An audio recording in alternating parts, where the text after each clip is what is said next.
Es un verdadero gusto darle la bienvenida a Sergio Abreu, actual secretario general de ALADI, pero a quien hemos conocido como canciller, como ministro.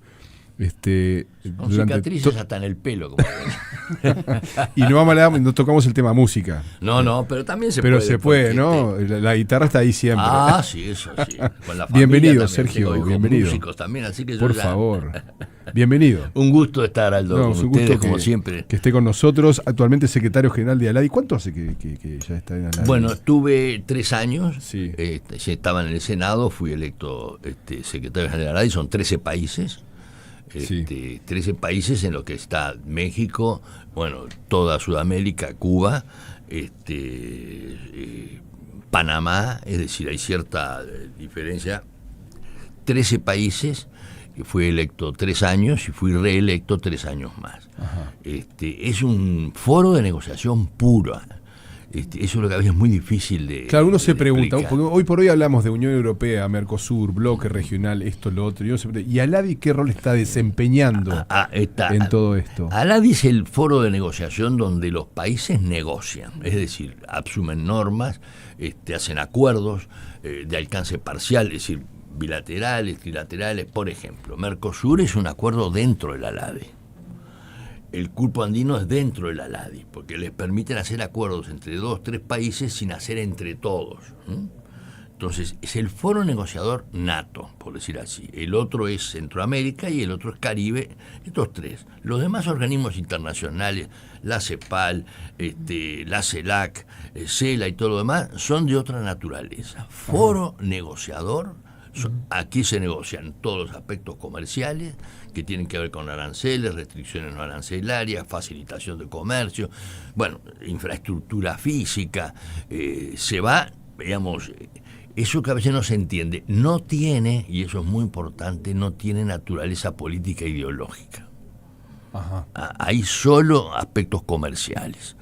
Como era la Organización Mundial de Comercio, donde a mí me tocó, tuve el honor de crearla cuando era presidente de la ronda urbana del GATT, pero ahora se ha desmantelado. Sí. Bueno, pero esto es la señal más importante. Son normas que entre los países van ajustando, son más de 180 acuerdos, que tienen determinados los temas que les parezca. A ver, para ir a alguno de ellos, por ejemplo, voy con este titular porque la cifra realmente parece muy fuerte, ¿no? Por un lado tenemos un estudio que solo el 8,8% de los productos con preferencias utilizan los instrumentos, pero después, ¿qué significa? Terminó la negociación del acuerdo regional para cosméticos en un mercado de 55 mil millones de dólares. Bueno, ese es el tema, es esa negociación. ¿Qué significa para Uruguay algo así? Para todos los países que son de los 13-10, porque se van ya. El tema es así, no solo son los aranceles. Uno va a exportar un cosmético o cualquier tema y hay dificultades en el etiquetado, se confunden con los medicamentos, con esto. Entonces se uniformizó todo el sistema de manera que no haya ningún tipo de traba para poder comercializar cosméticos y una línea, no solo, uno habla solo cosmético, es todo un tema, digamos, de higiene en el sentido físico y todo lo más, pero que es muy demandado. Son 55 mil millones que se han liberado en el sentido de que ahora ya no hay restricciones entre los países porque le dicen, no, no es un cosmético que está confundido con un medicamento o cosas por el estilo. Sí. Los aranceles, que son los que se colocan los países, ahora ya no son tan importantes. Lo que son importantes son las restricciones no arancelarias, que le dicen, bueno, o sanitarias o no sanitarias. Y entonces en eso, cuando liberamos este tema, uno de los uno de los comercios más importantes. Por ejemplo, ahora que hay una dificultad entre Colombia y Ecuador, por razones de aranceles, el volumen de comercio más importante es el de cosméticos. Entonces uno comienza a tener, ahí va conocimiento, bueno, todo lo que es estudios, educación, una cantidad de elementos que están vinculados a una modernidad. Y entonces ahí es donde tenemos que ir liberando de a poco. Y el otro tema, no solo es ese, es la facilitación de comercio. Y ustedes lo voy a decir muy sencillo para que la gente lo entienda. Si un camión pasa 3-4 días para pasar una frontera. Ahí lo que nosotros perdemos es competitividad. Entonces, yo siempre a veces digo bromeando, sí, no, al final piden si tiene pie plano el camionero. Entonces digo, bueno, entonces estoy unificando todo ese sistema, ahora sí lo estamos firmando. Un transporte físico, el transporte, el transporte terrestre, en el que podamos unificar todos los criterios de migración, de requisitos, de seguridad, y van avanzando poco a poco. Poco a poco. La integración es un trabajo que no es fácil, sobre todo en América Latina. En la América Latina, en las varias Américas Latinas, porque no todos son iguales. Acá estamos en la asimetría es muy importante. Por ejemplo, México, que está en ALADI, comercia con Estados Unidos el 82% de su comercio. Y con los países socios de la ALADI el 2,7, 2,8. ¿Por qué? Porque la geografía es la madre de la historia. Claro. Nosotros no nos podemos mudar. Paraguay comercia intrarregión 77%, porque es un país mediterráneo, no tiene salida al Atlántico. Precisa, sí o sí. Sí o sí. Entonces, eso es asimetría, eso es estructura productiva. Ahí sí está todo el tema del transporte. La hidrovía Paraná-Paraguay para mí ha sido una cosa, es muy importante para todos estos países. Y Abreu, ¿y cómo es negociar en este mundo en donde las reglas del juego están cambiando? Donde usted decía, bueno, aquí negociamos sin ideologías, pero cada vez la ideología se hace más presente, sí, ¿no? Yo no sé si la ideología tanto. Y lo que decía del OMC, ¿no? Claro, fue fuerte eso. Yo alguna experiencia tengo en eso, estuve hace unos meses en el OMC. Mirá qué cosa más, a ver, explicarlo bien sencillo. Después de la Segunda Guerra Mundial se crearon 3 organismos: el Fondo Monetario, el Banco Mundial y el GATT, famoso GATT, que se transformó en la Organización Mundial de Comercio. Yo todavía tuve el privilegio de de crearlo en Marruecos. Ahí eran normas para todos los países. Es decir, todos, de alguna manera, en aranceles, sistema de solución de controversia, algo muy importante que empezó con 140, y ahora entró China en el 2001. Después Rusia en el 2012. Pero China en el 2001, ahí está el tema, entra con criterios de mercado, compitiendo, no es aquello que le dice, si la ideología, no, usted tiene que tener determinados patrones de producción o ajustarse a determinadas reglas. ¿Qué sucedió? Y ahí está lo que te traía el mapa. Sí. China, en 20 años, China se transformó hoy en el principal socio comercial de más de 130 países. ¿Y por qué? Utilizando los mecanismos de la OMC. Y entonces la gran contradicción que se plantea hoy en el mundo, por decirlo así, es que la economía de mercado de Estados Unidos, que impulsaron todo el sistema del OMC, ahora dijeron, no, ahora no me sirve. Y entonces aplican aranceles unilaterales. Ejemplo, lo que fue a hacer el presidente del Brasil. Todo tiene una respuesta. Todo tiene una respuesta. ¿Por qué esta reacción de Estados Unidos? Porque se puede leer que fue por esto otro. Exactamente. Entonces dice el presidente Lula, ¿qué va a hacer? Ustedes vieron que aparte de la seguridad dijo, voy a negociar los aranceles. Porque los aranceles tienen un determinado límite, todo un sistema de la OMC, pero muy que funcionaba muy bien, en el sentido de que los países se ajustaban a las reglas. Dice, no, ahora yo no. Yo el arancel que tenía del 3 o el 4, en vez de tenerlo consolidado en la OMC, lo aplico al 50% a fulano, mengano, perengano, unilateralmente. ¿A qué se debe esto? ¿A qué se debe? A ver. Le llaman la multipolaridad. El mundo ha cambiado totalmente, pero ha cambiado desde el punto de vista del comercio. Acá las dos grandes potencias que compiten en materia comercial son China y Estados Unidos. Pero China ha tenido un avance en el mercado mucho más marcado que lo que pueda tener Estados Unidos. Estados Unidos, o la política de Estados Unidos con los aranceles que pone, son aranceles proteccionistas, que no tienen nada que ver con la apertura. Los chinos han ingresado con toda la modernidad, porque está el tema tecnológico. Amazon, han tenido también muchas facilidades en materia de mano de obra más barata al principio, pero han avanzado en calidad, compiten en todos lados, pero compiten bien. Por ejemplo, principal socio de Brasil es China. ¿Con aranceles? No. Ingresa solamente sin aranceles. ¿Con qué? Con competitividad de sus productos. Entran los textiles, los zapatos, todo aquello que decía antes, todo lo de chinito. No, el diseño y la calidad y el precio. Yo voy a cualquier país de los que viajo. El otro día estaba en una reunión con la CAF en Londres, compré unas botas, todo made in China. Es decir, hay una enorme calidad, productividad, y eso ha cambiado el mundo. Y las reglas se cayeron. Entonces la OMC, que tenía reglas, solución de controversia. Yo podía ir y decir, mire, tal país me está haciendo tal cosa, o tiene un dumping, o tiene... Y se discutía. Se desmanteló hasta el Tribunal Federal, el Tribunal de Apelaciones ya de un tiempo. Entonces hoy la crisis es que no hay normas. Y la respuesta que dice Aladi o lo que vosotros acuerdo es que uno responde con normas, es decir, cómo se acuerdan los países en estas cosas. El acuerdo Mercosur-Unión Europea es una buena señal. Si acordamos, es una luz de normativo, de seguridad jurídica, más allá de los contenidos, que ustedes saben muy bien, de las discusiones que se producen sobre cómo se reparten los cupos y pero todo esto significa seguridad jurídica.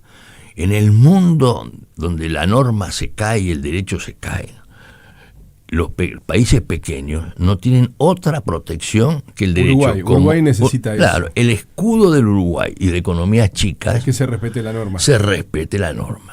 Pero eso no es solo en el comercio, porque ustedes ven lo que es las Naciones Unidas. Los grandes principios de no intervención, autodeterminación. ¿Y usted cómo ve ese acercamiento de Uruguay con China, que se ha intensificado en los últimos tiempos? Pero que es normal. Normal sí quiere decir porque la competitividad china va avanzando. Los principales socios, por ejemplo, Uruguay es el principal socio, China el principal socio comercial, también sin aranceles. Pero le cae mal a Estados Unidos. Sí, bueno, pero Estados Unidos tiene un problema de competitividad, no es un problema, tiene un déficit comercial de cerca de 300.000 millones de dólares con China, Estados Unidos. Es decir, ¿por qué? Y porque en el mundo comercial China ha avanzado de tal naturaleza que hoy yo creo que Estados Unidos, la lucha que tiene en materia comercial y de defensa del mercado, ya está un poco tarde en el sentido de que no va a alterar y además, a ver cómo lo puedo decir, estamos en la multipolaridad que le dicen, ¿no? Claro. Pero no el multilateralismo, que es lo que ha caído. Pero dice, viene y dice, ¿cómo compito yo con China? Bueno, entonces está con el tema tecnológico, el tema de los chips, el tema de Taiwán, todas esas cosas que tienen mucha importancia porque está vinculado a lo que es la productividad. Muy bien. Pero, ¿qué le dice a México? Bueno, yo voy con usted negocio el 82% del net comercio, así que usted me va a levantar a las aranceles para terceros países. Entonces ahí comienza la discusión, geopolítica. Ahora, China, en ese sentido, es otro tipo de imperialismo. Ese es un punto que quería llegar, porque se dio una discusión muy doméstica de visita portaaviones sí, visita portaaviones no. En cuanto a eso, también se plantea la diplomacia de los países, de cómo Estados Unidos avanza en tal vez una foto de un presidente, en un emblema para ellos tan importante, y cómo lo hace China. Que es distinto, ¿no? Porque es China como tiene que no se ve lo que pasa tiene con otra China. cosa, pero China lo que pasa es que tiene un crecimiento comercial, un mercado, ustedes ven el mercado chino acá, mercado chino, es decir, es otra cosa. ¿Cómo es esa Nosotros, el imperialismo chino no es territorial. No es la doctrina Monroe. El imperialismo chino es que tiene 150 países sus principales socios comerciales, ya no necesita mucho. ¿Cuál es la estrategia china? Mira qué interesante. Dice, yo necesito infraestructura. ¿Qué es lo que construye? El puerto de Chancay en Perú. Es algo impresionante, impresionante. Espectacular. Sí. En 3 años, 4 años, 3.000 millones de dólares. Muy bien. ¿Yo qué necesito también? Minerales. Las tierras raras que le llaman. Sí. El litio, esto. Invierte en algunos países. Argentina, Chile y Bolivia son los que tienen más importante depósito, riquezas de litio. Y China va y de repente invierte en una empresa, viene, lo va, y después lo otro, que es el mercado más demandante. Acá tenemos las cifras de lo que es las exportaciones de Brasil a China, son del 32%. ¿Y qué es? La cadena agropecuaria. ¿Qué es lo que nos pasa a nosotros? Más allá de que hay cierta competencia, eso es lo que motivó esto de Estados Unidos. Es decir, la estrategia china, además, yo soy un poco más filósofo en algunas cosas, no tiene ese fundamentalismo ni de tipo religioso ni de nada, porque es la filosofía de Confucio, por decir así, ¿no? Pero tiene una unificación y una estrategia de largo plazo. El gobierno y ahora están pensando en el 2049, que son los 100 años, y uno sabe que la estrategia de un mercado de 1.300 millones, que viene creciendo y que creció al 10% mucho tiempo, que ahora va al 5% y todo lo demás, va creciendo en demanda, va creciendo en producción, en productividad, y ese imperialismo, por decir así, es un imperio que nada tiene que ver con que no me gusta fulanito porque piensa diferente ni nada. Acá el tema es el mercado, y que tiene una estructura de otra naturaleza, tiene un partido único, todo lo más, pero el partido único no es aquello de soy el propietario de los medios de producción, tienen empresas de el todo anticapitalismo. Tipo. Exacto, tienen una nueva versión de claro. Porque hoy el mercado es productividad, quién produce mejor, de calidad, por decirlo así, y competitividad. Ahora, un país como Uruguay, y en este equilibrio que tiene que encontrar, ¿no? Porque el presidente Trump ha marcado que, por ejemplo, quiere, ¿no? Muestras no de alinearse, por lo menos de que estás con él o no estás con él. Fidelidad. O de fidelidad. ¿Cómo se mueve Uruguay? ¿Cómo ve al gobierno en ese sentido? Y el episodio del portaaviones, que le preguntaba Laura, capaz que es menor, pero también forma parte. Sí, pero es un tema. Yo visité como ministro, siendo senador, 2 portaaviones que pasaron a Estados Unidos, incluso llegué a ir con el prosecretario de la presidencia a Canepa. Así que con la presidencia de Mujica llegamos al portaaviones nuclear. ¿Estuvo bien el presidente Orsi en ese sentido? Yo en ese tema, a mí no me corresponde mucho emitir juicio, pero a mí me parece que no son definiciones que uno tenga que discutir en momentos en que los temas... Es más difícil hoy la fragmentación que existe entre los países.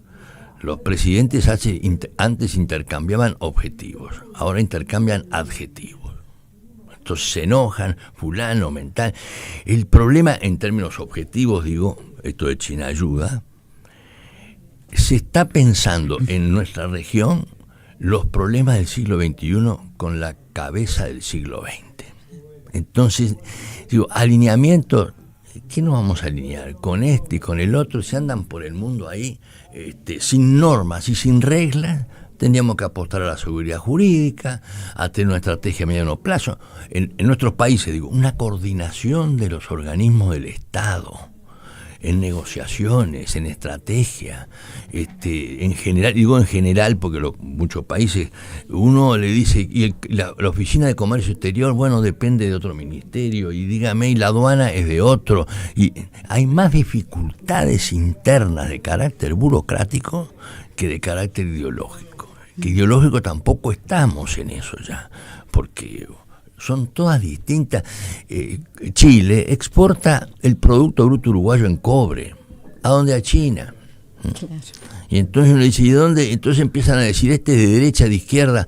Yo le digo, yo bromeo mucho con esto. Los derechos humanos son iguales que los izquierdos humanos, son todos humanos. Entonces no es aquello que tengan alguien derecho diferente o nada. Estamos antiguos en el tema de en la productividad, ni les digo, porque el tema tecnológico, la inteligencia artificial es algo para hacer temblar. Pero en competitividad. A ver si puedo... ¿Qué le digo? Pues señores, si tenemos los corredores de exportación, y Brasil dice, bueno, yo voy a tratar de conectar todo lo que pueda, Atlántico y Pacífico, Chancay, y llegar todo. ¿Qué es lo que tiene que hacer en estas grandes extensiones? Y ser lo menos costoso posible. El transporte carretero es el más caro.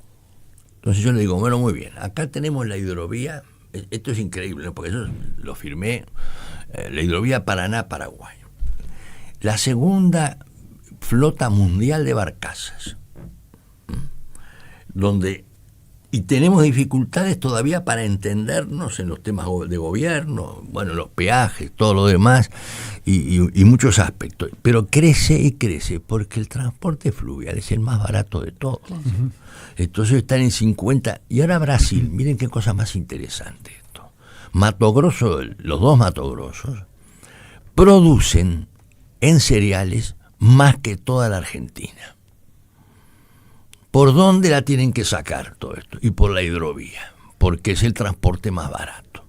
Entonces Brasil, ya, ¿por dónde va a salir el mineral de hierro ahora? Todo esto, querrán sacarlo, el manganeso, la integración, el mutún de Bolivia. Y hay distintas, estamos haciendo con Aladi una reunión con los empresarios para buscarles los temas operativos, los adelantos en materia de dragados, que ahora Brasil está haciendo concesiones, Brasil está manejando mal la estrategia ahí por la salida. Si sale por la costa atlántica, ahí pierde competitividad. El producto que sale 10 de un competidor le sale. ¿Y entonces por dónde tiene que salir que le favorezca a Uruguay? Ahí está.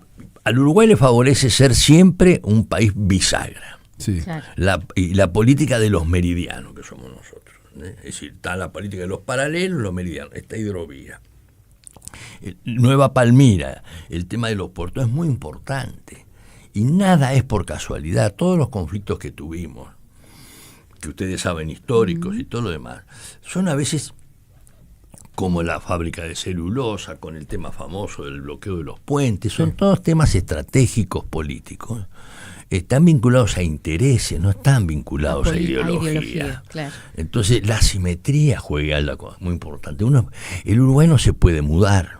No, y viene bien lo de Laguna Merida, entonces, toda la obra. Lo de Laguna Merida es espectacular, y el trabajo que se ha realizado, sobre todo la diplomacia uruguaya, que trabajó muchísimo en Brasil, en el tema. Y eso, ¿tú sabes cuánto tiene la cuenca de la Laguna Merín? Y 70 años. Entonces digo, pero ¿cómo no avanzamos en esto? Nos cuesta todo. ¿Y cómo ve esto que decía la calle Pou de que su sueño es que la salida de Paraguay sea en Uruguay? Bueno, la salida del Paraguay y de Bolivia, de Mato Grosso, y de todos, esa salida por el puerto, el puerto Nueva Palmira, que es muy importante. Eso que decía, ¿cómo lo ve? Yo lo veo que es así, es una prioridad, vamos a decir, estratégica del país, que lo tuve. Yo asumí cuando fui canciller, lo que a mí tenía en un papelito, que no sé si lo vieron ustedes a mano, el presidente me dijo, el dragado de los canales Martín García, ¿lo hacemos con Argentina o solos? Y se firmó el dragado después de largo. Tengo una cantidad de cuentos, a veces uno en este tema. No, más bien, bueno, yo siempre recuerdo, usted estaba en la línea de fuego cuando empezó Mercosur. A mí me decía, este es un cuento del canciller argentino. Un día, yo era muy joven, estaba el canciller Fernando Enrique Cardoso, el canciller de Brasil. Entonces Ditela me dice, mira, ¿sabes una cosa? Pibe. ¿Año? Año 94, yo tenía jovencito. Mira, pibe, ¿sabes una cosa? Todo muy bien, pero no te metas con la vieja. Y yo, ¿quién es la vieja? Las Islas Malvinas. Y entonces yo quedo así y le digo, bueno, te lo cambio por el viejo. ¿Y quién es el viejo? El dragado de los canales Martín García. Bueno, y todas esas cosas, que es la diplomacia, cada vez que había un problema, porque los ingleses también se mueven con mucha habilidad, yo le decía, mira, pasa tal cosa. No. Cuando fuimos a firmar, ya después dice el ministro de Economía, aquel famoso el ministro de Economía, Cavallo, dice, no, esto no se firma. Y él dice, no, a mí me cumplieron. Bien, y se firmó. Después, bueno, ¿qué quiere decir eso? Que la negociación de un país chico es primero de Estado. Por eso estos temas de los barcos, las cosas son anécdotas que no tienen, de mi punto de vista, ¿no? Lo que tiene que decir es una línea de mediano plazo. Si yo voy por este lado, voy por el lado de la integración física, voy a insistir todos los días, con el gobierno que sea, porque se nos fue el tiempo y ni de música hablamos. Faltó la música. La música, bueno, a mí la música, ustedes saben que la música es, yo no sé si ustedes sabían, y nos vamos. Cuando yo era ministro de Industria, había 2 veces, una vez por mes me iba a grabar a un estudio, sí. Iba me acuerdo con Juan Peirú, que era un gran guitarrista, sí. Carlos Soles de Lima, y era la terapia. Y grabamos, si lo quieren ver, se dice Con la música en el alma en Spotify. Sí, señor, está ahí. Sí. Y no es que uno, y eso de la música es muy importante y sobre todo acerca a la gente. Yo canté en México una vez, me acuerdo que el presidente de la calle me hacía con la cabeza, así como diciendo, porque el uruguayo es muy del sentido del ridículo. La calle Herrera, ¿no? La calle Herrera. Y entonces cantaba en México y decía, los mariachis eran cosas... Queda mal que el canciller cante. Claro, pero lo que pasa es que yo le decía, miren, el problema no es cantar, es desafinar haciendo política. Bueno, Sergio Abreu, actual secretario general de ALADI, muchas gracias. Venimos bien trabajando en la ALADI, haciendo lo que se puede, y bien. Ahora vamos a ir a la CAF, a Colombia, a discutir todos estos temas. Bien. Sigo pensando en la integración en las pymes, en la pequeña y mediana empresa. Son 20 millones, apenas exportan el 3%, y somos el continente más desigual del planeta. Hasta la próxima. Hasta la próxima, como siempre, un gusto. Hemos hecho una terapia que viene también bien para usted. Un saludo a la audiencia. Y nos pasamos de hora, como es habitual. Ya hace el momento del pase de la mañana, la entrevista con Sergio Abreu, actual secretario general de ALADI. La pueden volver a escuchar en las redes sociales de Sarandí.